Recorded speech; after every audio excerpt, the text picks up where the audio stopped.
Good afternoon, ladies and gentlemen. Thank you all for joining the afternoon session of the Malaysia Digital Economy Summit 2021. As introduced by the host, my name is Shamsul Izhan Abdul Majid, and I'm the Chief Technology and Innovation Officer at the Malaysian Communications and Multimedia Commission, MCMC. Our role as MCMC is to regulate and promote the communications and multimedia industry, covering telecommunication, broadcasting, internet services, postal and courier, as well as digital certification. Before we start, I'm just going to go through some housekeeping to ensure you are active with myself and the panelists. If you wish to ask the panelists any questions, please do so by leaving your questions in the Q&A box, and we'll try to get them answered as we go along. Today's session will be discussing the topic of the path to Industry 4.0, leveraging 5G and smart technologies with our esteemed panelists, Professor Nazri, Dr. Gopinath, Mr. Oliver, and Mr. Girish. We are now in the digital transformation era, also called the fourth industrial revolution, 4IR. The global economy is being fundamentally transformed as we speak, by breakthroughs in technology, cutting across the physical, digital, and biological worlds. The government of Malaysia launched MyDigital, the Malaysia Digital Economy Blueprint, on 19th of February 2021. The blueprint charts the development of the country's digital economy and will consist of action plans which adopts a whole-of-nation approach to complement the 12th Malaysia Plan and Shared Prosperity Vision 2030. Malaysia and Vision MyDigital will see its citizens enjoy improved digital literacy, higher paying jobs, improved social well-being and environmental sustainability, while for businesses include the micro, small and medium enterprises, which forms the backbone of Malaysia's economy, will enjoy greater opportunity to build, expand locally, regionally and globally through digital revenue streams, with more opportunities to integrate between economic sectors and be more efficient through shared economy. This will be the pillars of a digitally enabled government, which will provide integrated end-to-end online government services, which will be efficient, effective, and transparent. The focus areas relates to MCMC itself as we roll out more of the digital infrastructure carried out through our Jendela initiative to expedite fiberization, expand 4G coverage, improve quality of fixed and wireless broadband, as well as expedite 5G deployment from 2023 onwards. Malaysia is on a journey towards greater digitalization and sustainability development, and Malaysia is taking steps to embrace 5G to realize the full potential of 4IR. We are aggressively upgrading the network coverage and capacity to upkeep the readiness and quality of communication network, as well as addressing regional disparity in connectivity and affordable access. Therefore, let's start our session today. And I would like to kickstart the discussion with Mr. Girish first. The question I will pose to you, Mr. Girish, is that what on the horizon technologies are on your radar for day-to-day deployment? Mr. Girish, pass to you. Thank you, Sam. And thank you, KSI, for inviting me to talk on Malaysian Digital Economy Summit. The wide range of technology in 4IR essentially starts from anything related to physical hardware, such as autonomous vehicles, and you've got essentially the merger into the digital framework, which essentially starts with IoTs, sensors. On the biological side, you've got technologies like the biotechnology and other components. But if we sort of drill down a suite of about 50 over technologies into what really works for our country and for our businesses, I think we've probably got a handful that essentially are being used effectively and with a return of investment. I would start with the IoTs. I think the IoTs are the basic things to get everything digitized. Our processes have to be digitized and then digitalized and essentially linked up to the cloud. so we can better access it to have real-time information to make decisions. The other technology that I see, which essentially is, I call it a no-brainer, and every company that has some level of automation or digitization should start looking at it, is AI. And we've done extensive amount of work in researching how AI can improve, people's well-beings. And I think AI is one that I would throw my money into as an investor. The last one, which I think is also quite crucial, is what I would call mechanization. It's a simpler level of mechanization, and I think that is something that Malaysia, being an agricultural land-based majority nation, should really take advantage and move into that. Thank you. Thank you, Girish, for the elaboration to our first question, and I'll move to our second panelist, Mr. Oliver. The implementation of smart technology is the basis for new industrial developments. There would be no 4IR without IoT. Therefore, Oliver, would you share us your thoughts on how 5G will accelerate a new wave of IoT applications? Sure. Thanks very much for that introduction. And Girish, I certainly would love to thank Sam and KSI for inviting me to this session. Now, very importantly, clearly Girish have given a very good overview on the different technologies that are coming to play, right? So AI, IoT, cloud computing will definitely play a very big role. IoT has been around for quite a while. In fact, if you look back at history, 1999 was the first time when the concept was first mooted and slowly got adopted. In recent years, IoT has taken a flight in multiple ways. First of all, the integration of AI, artificial intelligence, into edge devices has given IoT an additional strength. And that being the case, creates a very powerful network of processing capability that can accelerate the process in moving forward. Now, what I'd like to add on to the fact on IoT is really the part around computer vision. Now, if devices at the edge do not just simply collect data, but has the capability to do some degree of analytics, particularly with the vision that it collects, whether they're still images or videos,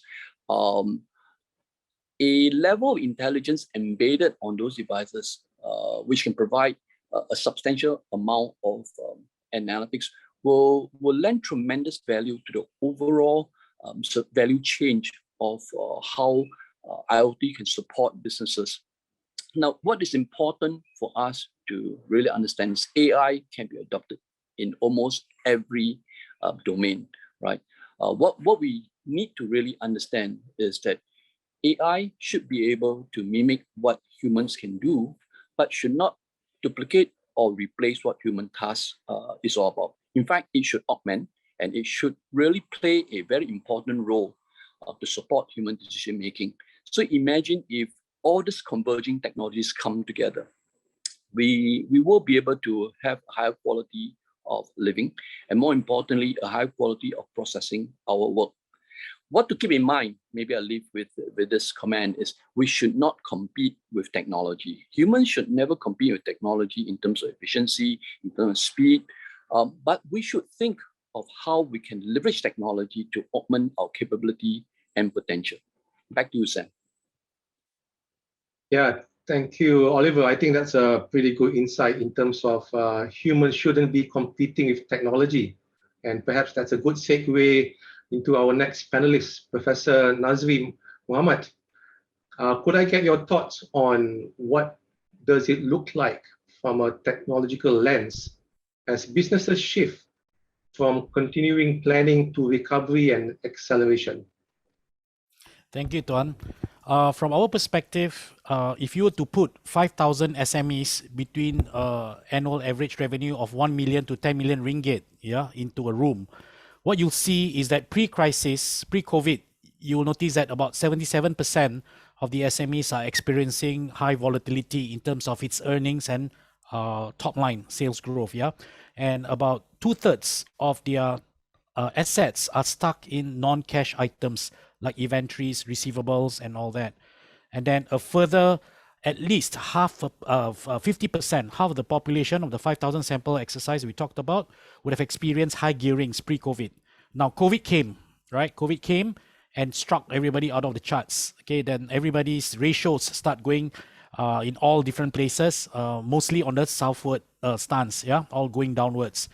When you look at the situation, the element of continuity, right, succession planning, and then recovery, then succession planning, right, recovery, and then post-recovery, you notice that the sequence are a bit off. For most of these SMEs, they do not embark on continuity planning in the first place. So recovery or firefighting has always been the name of the game, right? So they've been firefighting with all those set of ratios that exacerbated during the COVID times and post-COVID times. Then when they firefighted the whole COVID effects, they start then doing the planning. Okay, what do I do now? What do I do to survive? What do I do to thrive? So with this in mind, when we discuss with various Malaysian SME agencies or government agencies, they've identified close to 150,000 SMEs that cannot be, that has to be assisted, that cannot be left alone. If they fail, right, these 150,000 SMEs in 5 sectors would result to massive unemployment and massive decline in the overall well-being of workers, businesses, and all that. So in the context of technology, right now you bring technology into the picture, we'll discover that they are too busy figuring out what technology to adopt, whether it's AI, robotics, whatnot, right? But thinking of firefighting, cash flow, sales, and recovery. So after that phase has been accepted or overcome, right? What happens is that they will then be selective on the type of technology that is very KPI or ROI driven. So whether it's a need to have or good to have, it becomes more pronounced. They have become more discerning about what sort of ROI can technology bring to them. So it becomes a very critical point as part of that recovery plan, that the ROI of any form of technology adoption becomes key. So the ROI would include the cost benefit analysis, would include the kind of top line and bottom line impact it has for them, the kind of cost cutting measures, the reliance on less of human labor and more on technology adoption. These are the kind of things that many business owners are worried about and many businesses are concerned about. So from a post-COVID point of view, assuming they're firefighted, they are now doing their planning, they're now planning for their continuity, which is the other direction, right? The continuity comes last for them. It becomes clear that the ROI and cost benefit is key for them to consider as part of the technology or digital adoption. Thank you. Thank you, Prof. I think your points touch upon one matter that the panelists and I discussed previously, which is about SME ranking in how ready are they in this whole journey. But we'll come to that a bit later. I'll move on to Dr. Gopinath. Dr. Gopi, to what extent is sustainability a positive byproduct of digital mastery? Thank you, Mr. Shem. Actually, if you look at the sustainability, right, a lot of organizations has actually incorporated sustainability. But then how far are we actually looking, are really a positive impact to sustainability? I would see in these 2 parts. Yes, in some cases, digitalization, adopting technology do provide an impact in terms of sustainability. Take, for example, agriculture sector, right? There, of course, studies have shown that using a proper technology, you can reduce the amount of water, and that, of course, impact in terms of the long-term sustainability. And some countries, for example, Uganda, right? There's a system that has been developed using a GIS system and then satellite imagery, machine learning, to see how much consumption, water consumption that is required for the irrigation system that is channeled to the agriculture. And apparently, using the system, they can actually reduce the water by up to 30% of the same amount that you used previously. The same thing, right? If you use machines in guidance in a controlled traffic farming, right? So apparently you can reduce up to 25% of fuel costs. At the same time, in some countries, they have used technology to reduce, the amount of pesticides, and then the airborne multispectral techniques have been used to do inspections and so on. But that is, of course, a good side of it. A lot of people want to achieve that, sustainability, but we need to look at the other aspect of it, right? Does technology really bring up a positive sustainability? I don't think so. Now, a simple example is that, I was listening to BFM this morning. Now, Xiaomi said that, they've actually produced 210 million IoT devices for the past, I think, 5-6 years. That is a huge amount. And if you see the growth of adoption of telephones, for example, smartphones, it has been accelerating. And on average, people change handphones every 18 to 24 months.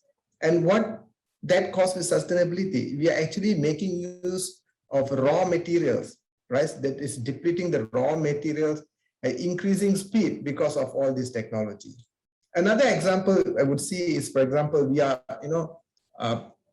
connecting the world by, laying undersea cables and so on. Well, it's the study have shown that, the process of creating the cable may not be sustainable because of the harmful gases that is being produced. But if we actually have a cable which is a very long lifetime, yes, the environmental impact could be actually reduced over time. Now, similarly, all the technology that we are creating, we are adopting, has two sides of it. You talk about the hardware part of it, so much of materials that we use, raw materials, right? But if you use the technology properly, it does benefit in some aspect of it, the use of land, the use of water, and so on. Some example could be as simple as, e-book versus to paper book, right? So there, again, there's a study has shown that, in terms of sustainability, you need to read about 60 to 70 e-books just to break even for the paper book. So again, there are various other, adoption in terms of technology. Again, it's a two sides, I would say. It's not perfectly 100%, sustainability of this byproduct of the technology. Just my take. Yeah, thank you, Dr. Gopi. It is always a balancing act that SMEs and even the industry needs to perform at all times, especially if you are profit-oriented. I'll go back to Mr. Girish on a rising topic that covers many that are thinking about IoT, 5G, which is the topic of cyber security. Maybe, Girish, would you like to elaborate on what would the industries, SMEs, and others need to consider when it comes to cybersecurity and in face of implementing AI, cloud, 5G, IoT, and the family of all that? Interested in your thoughts, Mr. Girish. So the question is, if I'm an SME and let's say, we're doing ringgit 1 million and say 50,000 profit, how much would I need to spend on cybersecurity? And should I invest in it or protect myself with it? It comes back to essentially looking at the model of, I use the pizza as an analogy. Yeah. If you don't have the base of the pizza, everything else doesn't work, right? You can have the best chicken, or you can have the best sauces or the vegetables. So I see cybersecurity as the base, and this is crucial because we're talking about digitalization.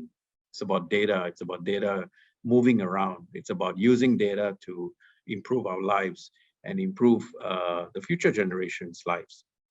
So cybersecurity is crucial, and it is almost, I would talk about it like an insurance, yeah?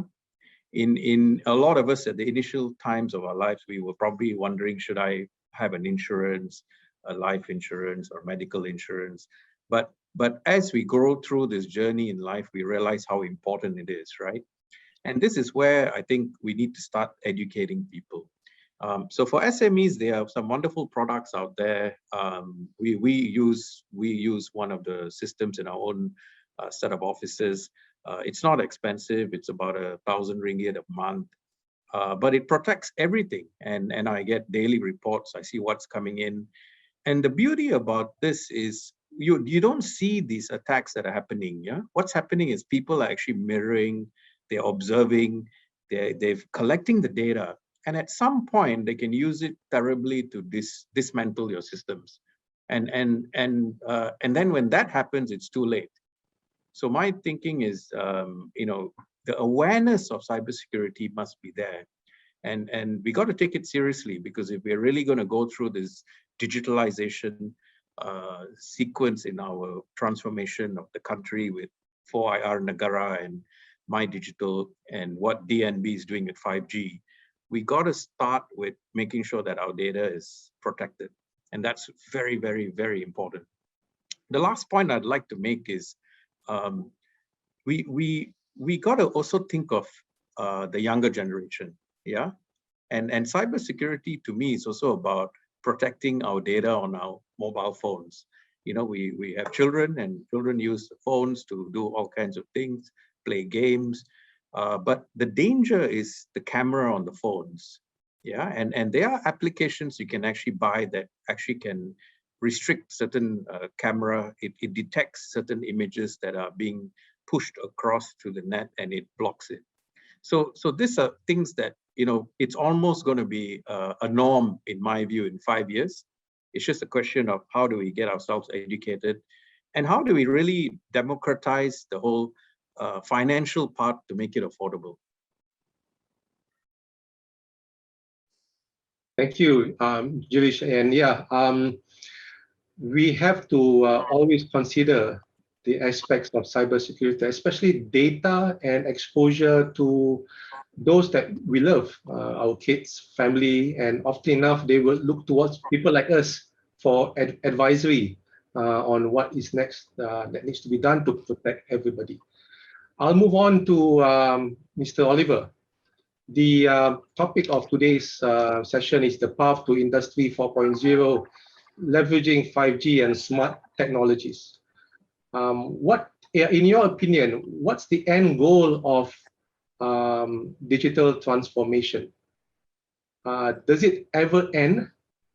And do you think technical debts and legacy systems are the biggest roadblocks towards implementing digital transformation? Thank you for the question. This is in fact a very important factor that SMEs as well, even the large organizations, need to think about. And to do so, we probably need to go back to the fundamentals. Industry 4.0, what does that really mean? And when we talk about digital transformation, what does that again really mean? I'd like to go back to a bit of basic concepts so that we can put all ourselves on the same page. First of all, we need to differentiate between digitization, digitalization, and digital transformation.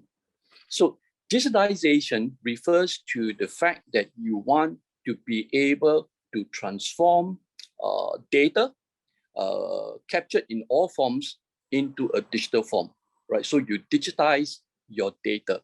Now, this is a very important step because most SME may still have their data on paper, on prints, and all other possible formats, right? So if they do not digitize their information, their data, it is very difficult to talk about Industry Revolution 4.0. So that's the first step, right? Getting your data organized, right? Putting everything into digital format. The second really is the part around digitalization, right? So when we talk about digitalization, we are really talking about how we can automate the processes that are using the data, right? So now you got your data packed properly and organized in the right format with the right structure and data schema. How can then processes be able to tap on all this information to move fast and to execute efficiently? And this is where the whole concept around robot process automation comes into play, right? How do you automate the process with minimum human intervention, because you are able to see things move in the correct order, especially when the data is already encoded in a digital format that can be extracted and used accordingly. So you've got the data organized, digitized, you got your process digitalized. Then the next step, of course, we want to look at digital transformation. Now, digital transformation is slightly different from the first two because it involves the past, the present, and the future, right?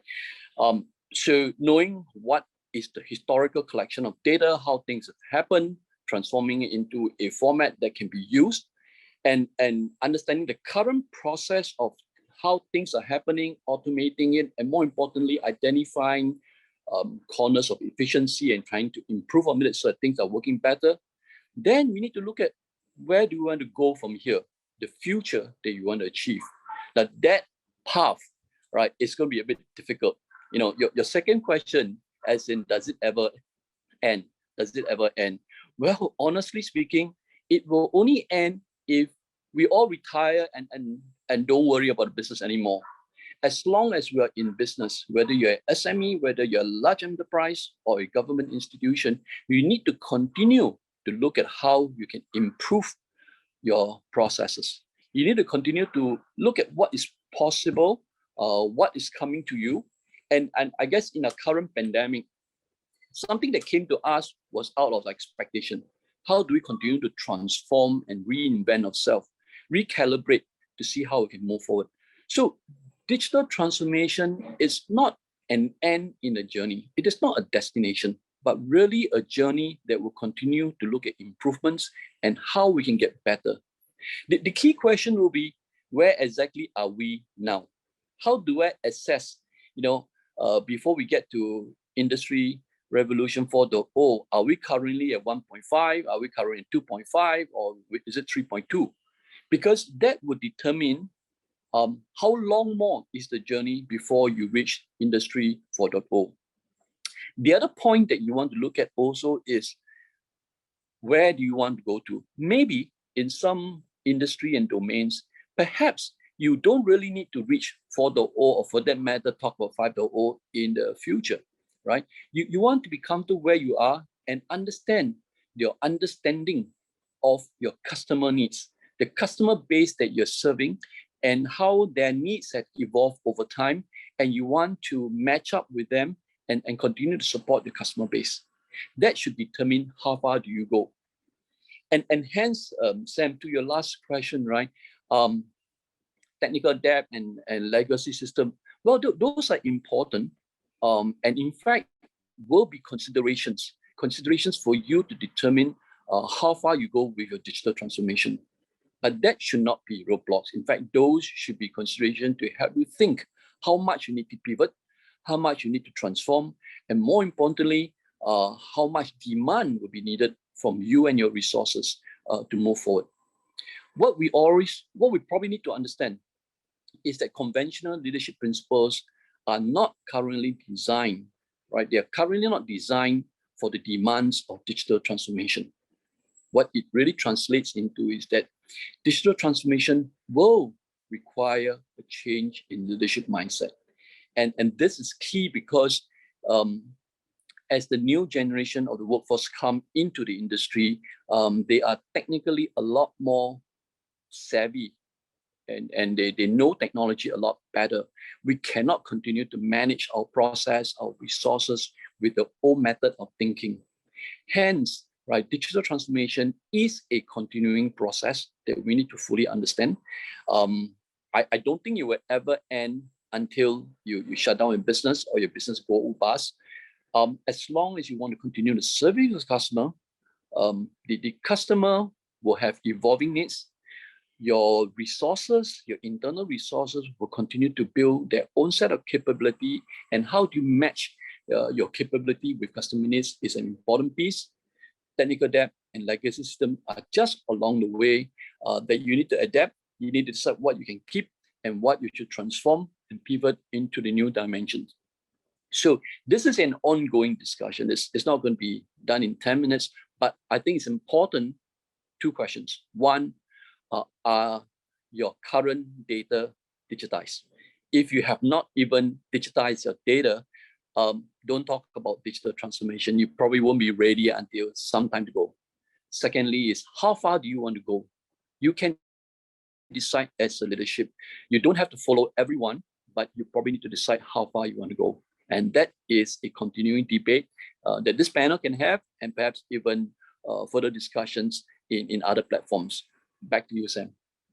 Thank you, Oliver. And you have elaborated a hot topic amongst many professionals out there. Digital transformation is supposed to keep on going so long as you have your business that keeps on satisfying your customers' needs. But you also pointed out two major things that all businesses need to consider. And that would be a good segue for me to ask Professor Nazri. And you highlighted, Professor, that SMEs play a major role. And if I were to come from the SME's perspective, what should SME do differently tomorrow? Should they start to hire top leadership such as chief digital officers? Or perhaps who should be having this vision to help SMEs move forward in this big world of digital transformation? Yeah, thank you. Taking a lead from what Oliver has shared, you can sense that there are three growth stages that every SME has to go through, no doubt, right?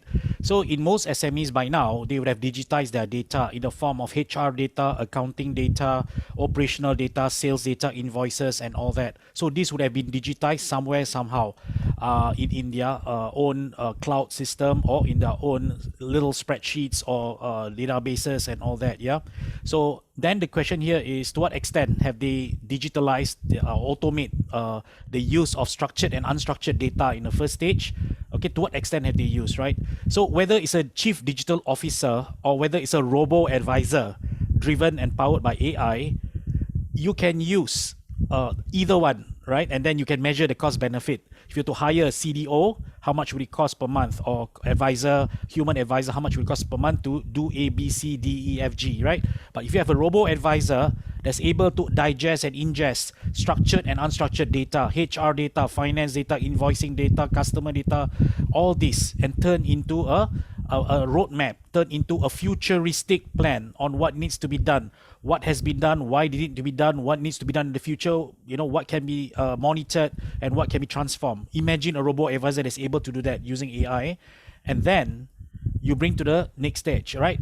So you have the digitized data, you have the digitalization process going on, you automate the process of analyzing the information, then you suddenly eventually bring somebody, the current business owner, without having to use the CDO. They can use the robo-advisor to lead and guide and advise them as one alternative. Okay, so it's about new ways of doing things versus the traditional or old ways of doing things. You have to decide. With the current pandemic going on, right, the old ways of doing business is almost irrelevant. We have to think of new ways, the way we process data, the way we analyze data, the way we adjust and make tweaks to our business model. That has been the new game right now, the new normal. Okay, so when you have a robo-advisor powered by AI, they can analyze, okay, from step A to step Z. Instead of taking weeks and months or days, it can take within an hour or within hours to tell you what happened, why did it happen, what can happen in the future, what needs to be done, and what can be monitored. The business owner then is faced with a very, very important consideration. Hire a human upfront, chalk up 6 months of retainer, or use a cloud-based robo-advisor, advise within a day, and you take the next 5 months to get the right people to channel to the right direction. Instead of waiting for the human to tell you the right direction, the machine tells you where to go, how to go, what needs to be done, how much working capital you need, what is the valuation of your business, how to do your financial and business planning, what are the top 10 risks that you need to monitor, who are your 5 competitors. AI can do all that right now, right? So the question here is, you spend one day to get all the data done, process it, digitalize it, transform it, the data into a meaningful insight, spend the next 5 months executing, versus getting a human consultant for 6 months that starts to get you organized from 1 to the 1st to the 6th month. So the ROI and the cost benefit analysis will start to become more prominent. If more SMEs know of the situation, does that really mean the CDOs are not needed anymore? Does that mean that humans are not needed anymore? So I have to think again, right? Of course we need the humans, right? To humanize, to guide, to mentor, to coach. Machines can't do that. Machines can objectively and accurately tell you the 5 levels of analysis, right? Telling what happened, why did it happen, what can happen in the future, what needs to be done, or what needs to be monitored.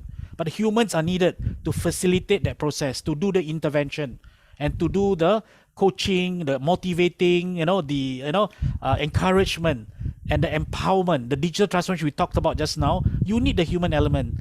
No robots in the world can digitally transform a human mindset just like that.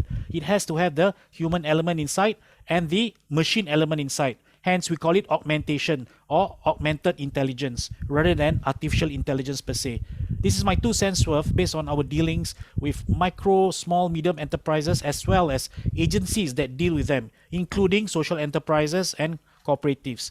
So it goes beyond the knowledge of digitalization, transformation, but it involves the humanization. Where does the human fit across all the 3 stages, and how do you change the mindset to adopt it and to be clear about the ROI and to be clear about replacement versus displacement of jobs because of such technology, and put it on top the ROI and the cost benefit analysis. Put these 3 elements together and put it across the business owner and the human element, not the robot, right? The human element to explain, to guide, to coach. Slowly and surely their mindset will change, as long as they see the benefits at the end of the tunnel. Right? Thank you, Mr. Shamsul. Thank you, Prof. And you highlighted a particularly close topic to me, which is mindset. People's mindset when it comes to moving their organization or people or teams forward. And this is where we would need to understand more, maybe from our next panelist, Dr. Gopi. In particular, the question is around how do we provide assurance to organizations who wish to start on IR 4.0, smart technology, 5G, etc. Where do we start actually? Do we start on the mindset first, or the process, or do we start at the technology space? Yeah, thank you, Shamsul. I think one of the biggest challenges that we have here is that to convince SMEs to adopt or to embrace technology in the process of digitalizing the processes, digitalizing the way they work and so on. If you ask me which one comes first, I still feel is that the convincing to the higher management is the first step.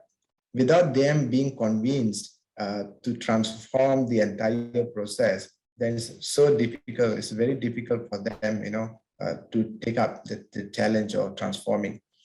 Of course, the next thing is that once we manage to convince them, of course, there are so many facts. I think we don't need to, go individually, which each SME is telling them, hey, this is good for you and so on. The statistics are there. Once they adopt a technology for specific use cases, they can see the benefit of it. Either like what Prof. Nazri mentioned, right? So using autonomous or robots, right, to automate certain things. In fact, what the trend is, if you see the trend is moving forward, the first step is of course cloud migration and all those things. But AI, infusion of AI in terms of the processes is one of the key element that we want to look to. Second, of course, the process. So where they need to start, right? First, identify what is that they want to transform. Sometimes some organizations, they want to transform, but they don't know where to start. Some, they are very willing, but there's nothing to transform, right? There's no problem for them to change, the problem to attack to. So like this, right, there are various stages of the transformation.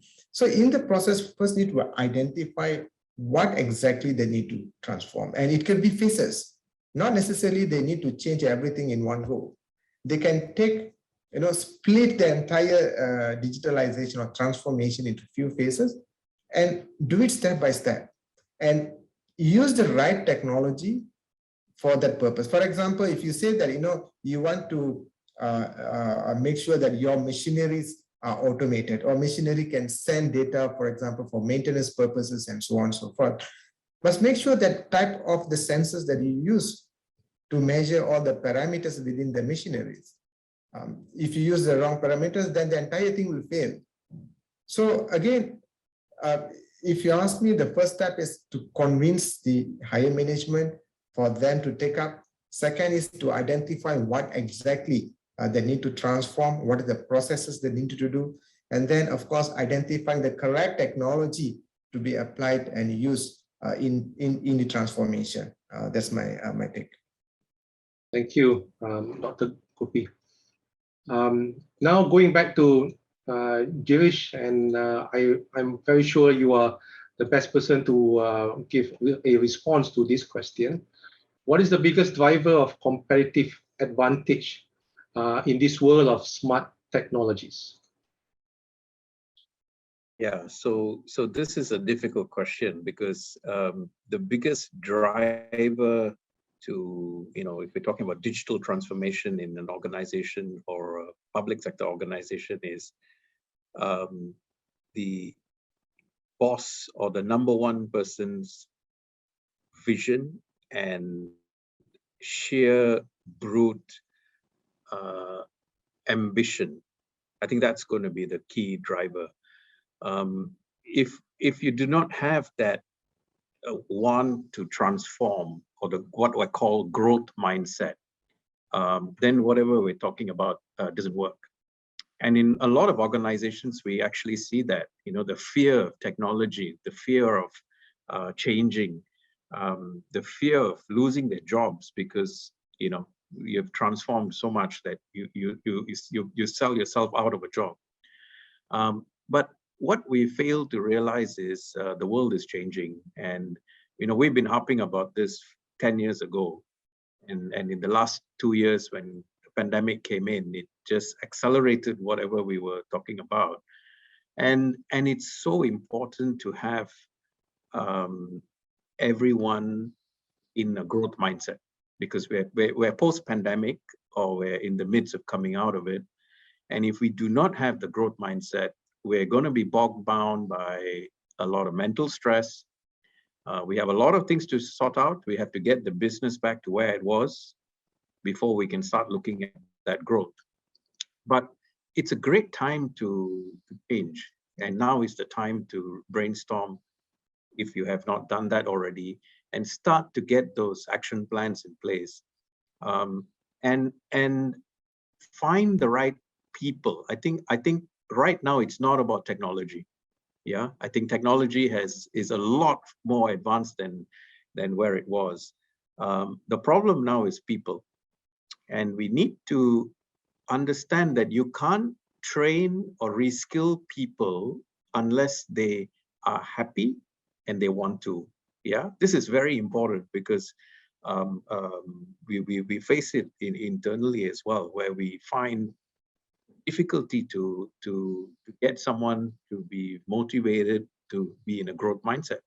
So you probably have to relook at reward systems. You probably have to democratize the whole employer-employee, create entrepreneurs, make your employees entrepreneurs, give them shares, give them incentives, give them things that can grow them so they become successful, and that links back to your organization. I think it's something around that. I can't disagree more, Girish. I personally feel that people is the biggest advantage, and lack of will be the biggest disadvantage to execute the mindset and the digital transformation needed, especially for Malaysia to move forward. That would bring me segue to Oliver. We discussed briefly, Oliver, in our previous engagement about toolkits. You mentioned about toolkits and where SMEs are able to size themselves up for them to understand how to be on this IR 4.0 journey. Could you elaborate more on how could SMEs or even toolkits out there be available for industries to actually use? Sure. I wanted to reiterate what Girish shared. I think he hit the nail on the head, right? It is very important to get the management to agree. And the management's decision is largely going to be based around what the customer needs and how the business is going to support the customers or the constituents of the business itself. So that is going to be very critical. And management leadership must have the vision to help to bring the company to the next level. And that is where digital transformation can help, because the captain of the ship must know where they want to go to. But of course, the captain of the ship needs help, right? He needs help from various places, right? One, of course, is the toolkit. And let me talk about that in a while. But before we talk about the toolkit, it is very common that we all look upon three very key pivotal factors that decide how a business should move forward, right? That is the people, the process, and the technology. The question is, which comes first, right? Is it technology first, and then we figure out what skills to hire? Or do we hire the people first and then figure out what technology you want to adopt, and so on and so forth? I personally believe that it is important the leadership vision must come first, because that is going to guide the organization in moving towards where they want to go to. And then the next thing that needs to take place with the vision is the employees' capability and potential to support that vision, right? They must have that skill, the capability to support the vision. If not, where can we source for that skill? And together with people and the vision, the next thing we need to do is to define and build the processes. To define and build the processes that you want to achieve from a business standpoint. Sad to say, I'm a technologist, I love technology, but technology should come in to support the capability. The technology should come in to support the process and eventually the vision, right? Many organizations look at what's out there and what's the trend and say, AI, okay, let's do AI, right? But they don't even understand if their organization is ready for it. So it's very important to do that. 5G is coming up, right? So let's tap on 5G. But do we really need 5G in our business process? So that is key. Vision to capability to process and to technology. So what I've just listed out are possibly tools that have to look at those four parameters, right? As we all know, I sit in Singapore, and we have created a industry readiness index, right? And in this industry readiness index, we look at these four components and make an assessment where we are, what sort of skills we have, you know, where are we in the process, and how much more automation do we need to put together. And based on the whole assessment, this readiness index can then give a indicator, right? A awareness of where we are today and how far we can go, right? So based on this readiness index, we can then determine a 16-point index. And this 16-point index will be able to map out how ready are we in terms of capability, how ready are we in terms of process automation, how ready are we in terms of technology that we can adopt, technology in the marketplace that can support, and everything needs to sit together like a jigsaw puzzle, match up to support the business vision, right? So all those must come together, and sometimes it is probably not necessary to just simply look at an external toolkit that can come in and support you. Sometimes internally, right, the CIO can play a pivotal part, right, can play a very crucial role to work with the C-suites to talk about how they can and assess their capability and capacity to support the transformation. So as long as they can look at those three factors, capability, automation of processes, and available technology, and how this three fits together to support the business goal, which then in turn supports the customer needs, then they can come up with a set of index. There can be a number of questions that can be asked, and we can already source these questions and what is necessary to do it. What is important is the business must support the customer. The business must understand the customer journey and go with the customer journey to ensure that the customer is successful. And if the customer is successful, the customer comes back to you. And if the customer comes back to you, you have your business. When you have a business, everything just falls in place within the organization. So that's what I propose we do. While I have mentioned the Singapore Readiness Index, that's probably not the only index that you should look at. In fact, good organizations can sit down and have a workshop to create possibly an index that they can adopt locally to support their own sector and build it up. In fact, associations out there could play a role in pulling together some of these needs and help to create an industry-wide indicator that the members of the industry can adopt and benefit from that exercise. Back to you, Sam. Yeah, thank you, Oliver. You highlighted the need for leadership, and the leadership is to bring in engagements of readiness. And I would like to pose to Professor Nazri, in terms of readiness of organizations or even countries, Malaysia, Singapore, for example, to discuss ethics of AI or ethics of technology. Interested in your thoughts? Yeah, we've had a discussion on this with the SIDC folks, in a public event. We're talking about trustworthy AI, right? And trustworthy AI would cover the elements that you mentioned, right? About the ethical part, about whether you are discriminatory, whether you are biased, amongst others. So to me, the starting point for AI to be trustworthy, right, will be that it is explainable. It has to be explainable. When things are very transparent, it's explainable, you know what's the input, process, and output, right? You'll be able to govern, you'll be able to see, discern, and you'll be able to identify which are the areas of potential bias or potential discriminatory practices that are being embedded into that logic. Okay, so it has to be explainable first, right? And transparent. Then secondly is when you talk about code of ethics, there are various levels that need to be in place for AI to be trustworthy.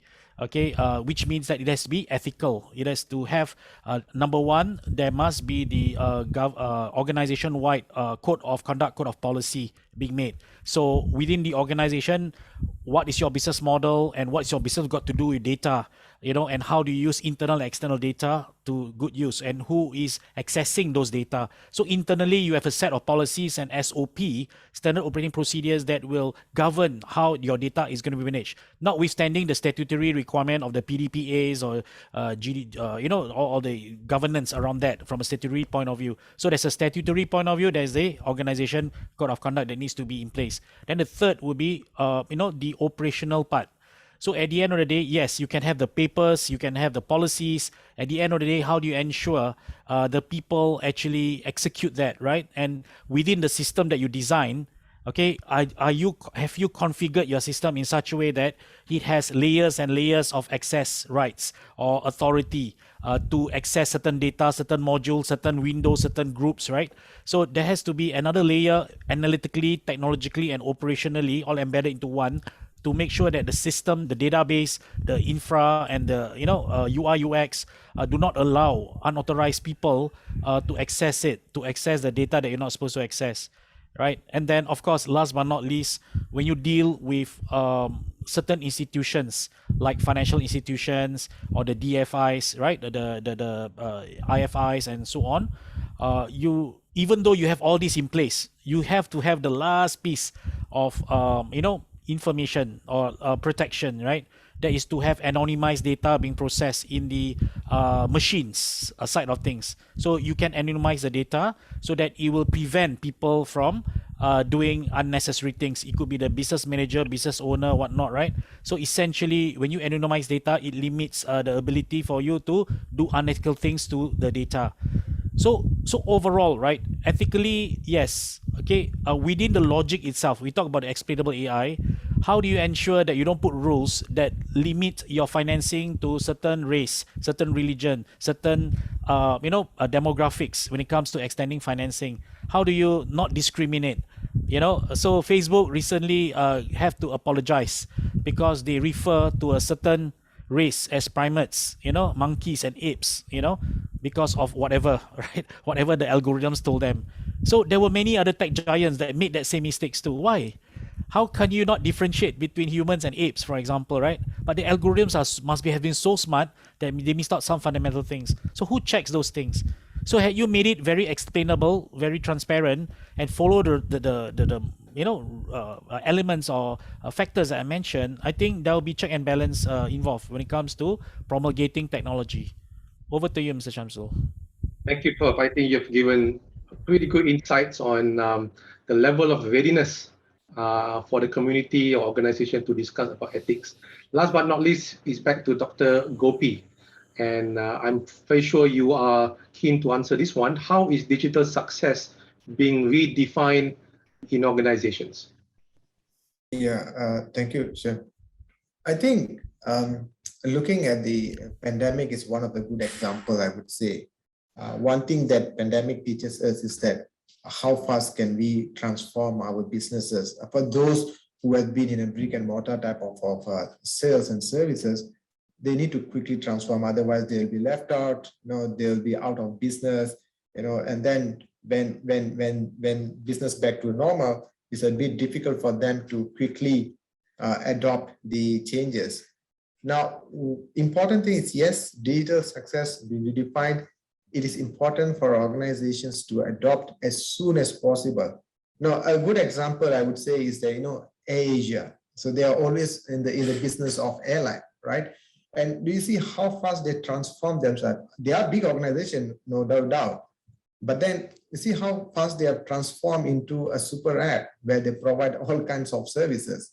So similarly, organizations, especially SMEs, need to quickly transform themselves to be left out, not to be left out and be out of competitive with the other, similar services to be provided by others. Yeah, I think that's my view on those. Thank you, Dr. Gopi. We are coming close to the time that we all need to be conscious of, which is another 10 minutes. So I can sum up overall that we have gathered very insightful information and comments, feedback from the panelists, ranging from mechanization, IoT, human versus technology, SMEs, readiness, sustainability, pizza-based, Girish's way of looking at things, robo-advisor, that's pretty good insights to consider, tone from the top, or management to drive the conversations, explainable and ethics, and of course, last but not least, speed of transformation. So I invite each panelist to use this opportunity to put forth your key message or key takeaway for our audiences here. I start with Mr. Girish first for your key message or takeaway that you would like your audience to bring home from this session. I think the title is Reinventing the Digital Economy. I think in Malaysia, I think we're not reinventing the digital economy. I think we're probably embarking on the digital economy, and it starts with the 5G. Unfortunately, the 5G will not be in 80% of locations around Malaysia, especially farms which don't even have GSM coverage. So, take these things in bite sizes, but have a 15-year plan. That's what I would say. Have a 15-year plan. And what are you going to do in the next 2 years? And do it in bite sizes. But this is real, and Malaysia has slipped. We've slipped on every single indicator out there, with the exception of one. And it's important that the country and the nation gets back to rebuilding what we have. And the digital angle is an extremely important one, but do it in bite sizes. Thank you. Bite sizes. Good point. What about Mr. Oliver? What would be your key takeaway that you would like the audience here to bring home? Sure. I want to advocate the fact that at the end of the day, in all discussion around how we can transform and how well do we reinvent ourselves or move towards Industry 4.0, it is very important to look at the design of what we want to put together. In fact, I want to share that last year, IEEE published a guidebook called the Ethically Aligned Design, which translates into the fact that ethics is an important discussion that should not take place at the end of the process of transformation. It should start from the beginning at design stage, right? I think we can all look forward to the whole digital transformation to Industry 4.0, depending on when you want to get there. We will have a faster, bigger, and better set of services and solutions for the industry, for humankind in general. But think about the quality of design from the start. More importantly, how we can inject in the ethical considerations. And who knows, right? In time to come, we may just have ethical auditors, just like the accounting profession, right? You have got auditing of the account statements. Can we not have auditing of the intelligence solutions, the AI solutions, the automation solutions that we put in place? So audits of ethical intelligence. So that would be something I think we should all look at. And again, start with design as an important part of the whole process of transformation. Back to you. Thank you, Oliver. Starting with design, that's a good takeaway. Professor Nazri, what would be your key takeaway for the audience? Yeah, my message goes out to two groups of stakeholders here. One is the digital transformers, for lack of a better name, the consultants, the advisors that helps companies, to digital transform themselves. And the other one will be the digital adopters, the businesses that are adopting the technology. The message to both groups of people here is that number one is that they have to be aware of all the obstacles, okay, that result in that affect them in adopting AI or smart technologies like AI. So what will be the barriers towards adopting such technology? So number one is the realization that there are barriers, such as the perceived high costs involved, the lack of clarity of ROI, the lack of technical skills needed to deploy that from an adopter's point of view, right? And the fourth thing is the timeline. The timeline needed to adopt technology is going to be far and long, and so that's a perception that they are having, or maybe they've experienced such before. So fourth thing, right? Fifth thing is about whenever they build an IT solution, they lack the ownership or the IP ownership of that assets, right, or systems that are being built. So with all these 5-6 barriers that I mentioned plaguing the minds of the digital adopters, in order for transforming, because they don't have the inherent skills, right? In order to ensure digital transformation takes place, the digital transformers or the providers of digital solutions need to understand these 5-6 barriers and try to package their technological solutions in such a way that these barriers are either zeroized or minimized. So the whole topic is about digital transformation and how to minimize and overcome the barriers that we talked about. So I hope that both parties are able to get into a discussion that focuses more on these barriers and how to remove them before talking about how fancy our technologies are and how remarkable they are, but focusing on the mindset of the business owners or the digital adopters first. Thank you so much. Lovely, Professor Nazri. Thank you for the insight. Last but not least, the pleasure is to Dr. Gopi to provide the last key message or takeaway that you would like the audiences here to come home with. Yeah, thank you, Izhan. I think mine will be the short one, I guess. I think, you see, technology is actually changing so rapid. I think all the organizations, people at the management level or people working for an organization, they need to quickly learn, they need to quickly unlearn what they have learned and relearn new things. Only then they will see the benefit of the entire digitalization and the process. Otherwise, they would not see the real benefit of it. People will keep on talking. People will just say, it is unnecessary to change, unnecessary to embrace technology and so on. But at the end, they are the one who's going to lose out. My advice for SMEs is that take up the opportunity that has been put forward, for example, industry forward, assessment, for example, right? How many SMEs has really have taken up the initiative that has been in front of them? Just to start small, just to transform the basic need in terms of the digitalization. Then they can slowly change and move into the next stage of competing with the others in the world level.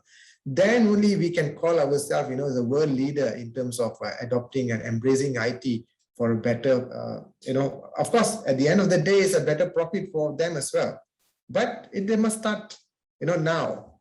Otherwise, we will be left out. We'll be worse than the third world country later on. Thank you. Yeah, start now. That's a good key takeaway. Therefore, to the audiences and to the panelists, all good things must come to an end.